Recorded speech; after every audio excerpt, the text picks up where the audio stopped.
La nuit a été très longue pour ce voyageur qui devait se rendre hier à Istanbul, depuis l'aéroport de Roissy-Charles de Gaulle. On a vu que sur les panneaux, quand on cherchait justement le check-in, il y avait écrit que l'avion était annulé.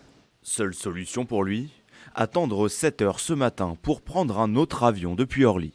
On a dû prendre un deuxième billet du coup. On n'a pas pu l'annuler et c'est un peu chiant quoi, de vouloir du coup passer toute une nuit dans un aéroport, mais il n'y a pas d'autre choix du coup. Hier, Air France a été contraint d'annuler 35 vols au départ de tous les aéroports français. En cause, le rappel opéré par Airbus de quelques 6000 avions A320 dans le monde pour remplacer en urgence un logiciel de commande vulnérable aux radiations solaires après un incident fin octobre aux États-Unis.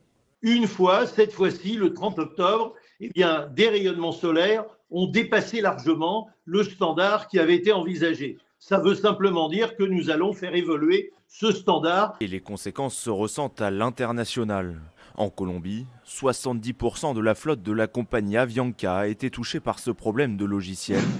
Ici à Melbourne, les files d'attente s'accumulent. Il s'agit ici d'un problème mondial. Des milliers de clients à travers le monde sont concernés. Nous nous attendons donc à d'autres perturbations aujourd'hui et peut-être à quelques perturbations mineures demain. Pour la plupart des avions, le changement de logiciel ne devrait prendre que quelques heures, mais environ 1000 appareils A320 pourraient être cloués au sol pour plusieurs semaines et nécessiter une refonte totale du matériel informatique.